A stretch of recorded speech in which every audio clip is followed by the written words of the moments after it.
Unit 9 Social, Political, Economics, and Cultural Issue in Philippines History. This lesson 2 Biographies of the Prominent Filipinos. Because of its rich historical background, it's not a surprise that the Philippines recognize prominent figures who fought for the country. Numerous people have offered their lives to help the country gain and maintain independence. First is Jose Rizal. Born Jose Protasio Rizal Mercado y Realonda on June 16, 1861 in Calamba, Laguna. He was the seventh of the 11 children of Francisco Mercado Rizal and Teodora Alonso Realonda. The Mercado family were known to be landowners who rented their land to the peers in Laguna. In 1872, he studied at Ateneo Municipal de Manila, excelling in all his subjects. He earned the degree Bachelor in Arts Artis of Sobresalient, Sobresalient and Bachelor of Arts with highest honor. He also studied in agriculture while simultaneously enrolling in philosophy, then medicine at the Royal and Pon- Pontifical Universidad de Santo Tomas in Manila.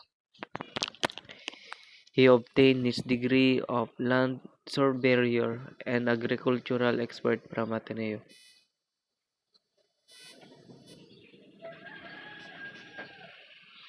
On his voyage to Spain to serve in Cuba, he was arrested in his cabin for being an accomplice of the Katipunan, having addressed Bonifacio named him as a member of the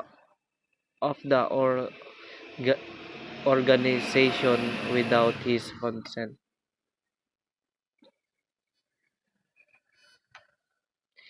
He was sentenced to, the, to death for the crime of having founded illicit, illicit in association and for having incited and promoted in rebellion. He was then executed in the public by firing squad on December 30 in 1896. Next is Sultan Kudarat. He was the seventh leader of the Maguindanao Sultanate. He was recognized as the most powerful Muslim ruler in the Philippines. Sultan Kudarat was once a part of the former Empire province of Cotabato and is located in the southwestern part of the island of Mindanao. He was a fearless fighter in Filipino hero in defense of Islamic faith and Philippines liberty. Kudarat died around 1650. Muhammad da Dipatuan Kudarat was a sultan of Mindanao during the first half of the 17th century. Brave, wise, and benevolent, he was the greatest and strongest Mindanao sultan that ever lived. Macarius Sakay. Macarius Sakay y de Leon, March 1 in 1878 and September 13, 1907, was a Filipino general who took part in the 1896 Philippines Rebellion against the Spanish Empire and in the Philippines-American War. After the war was declared over by United States in 1902, Sakay continued resistance by leading guerrilla raids. He he is one of the founding members of the Katipunan.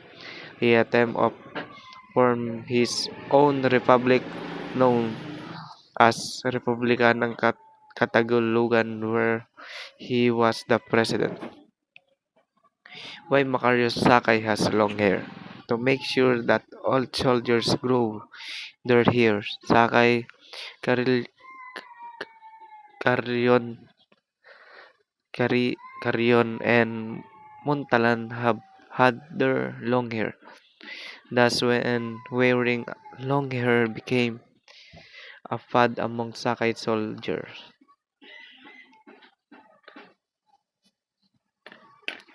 Juan Luna.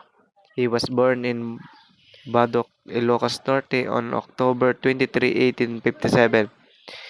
Was a Filipino painter,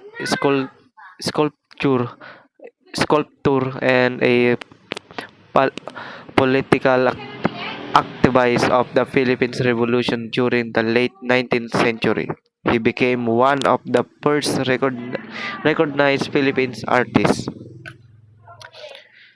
What are the contribution of Juan Luna?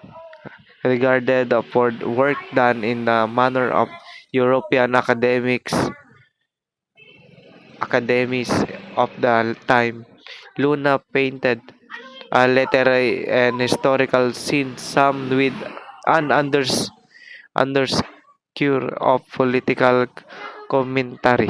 His allego his allegorical works were inspired with the classical balance and often thus show the figures the- in theatrical poses.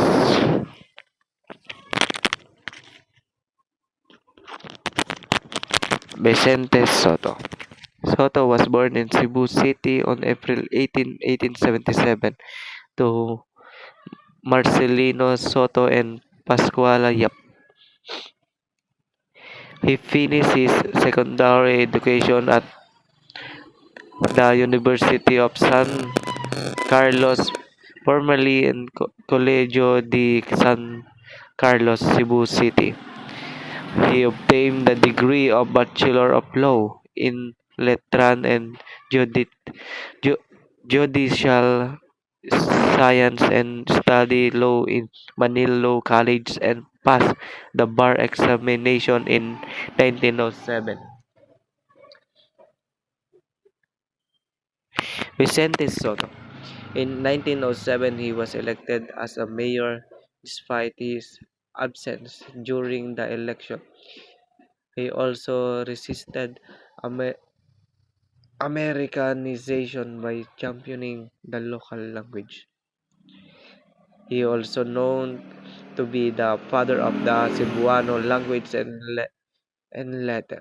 He penned the Press Freedom Law or the Soto Law.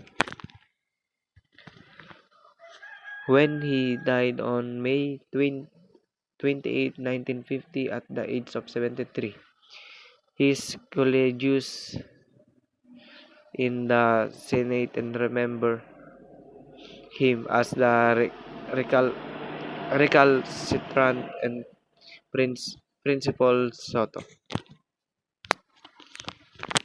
Fernando Amor Solo. Fernando Amor Solo was born May 13, 1892 in the Paco district of Manila. At 13, he was appre- apprenticed to the to the noted Philippines artist Fabian de la Rosa, his mother's first cousin. In 1909, Amor Solo enrolled at the Liceo de Manila and then attended the Fine Arts School at the University of the Philippines, graduating in 1914. Who is Fernando Amorsolo and what are his artworks? Fernando Amorsolo painted a, a sketch of more than 10,000 pieces over his lifetime using natural and backlighting techniques. His most known works are the Dalagang Pilipina landscape of his Filipino homeland, portraits, and World War II war scene. The last is Ninoy Aquino o Benigno Simeon Aquino Jr. Benigno Ninoy Aquino Jr. in 1932 and 1983 was a Filipino senator who became the most powerful political opposition of leader against Ferdinand Marcos at the age of 17.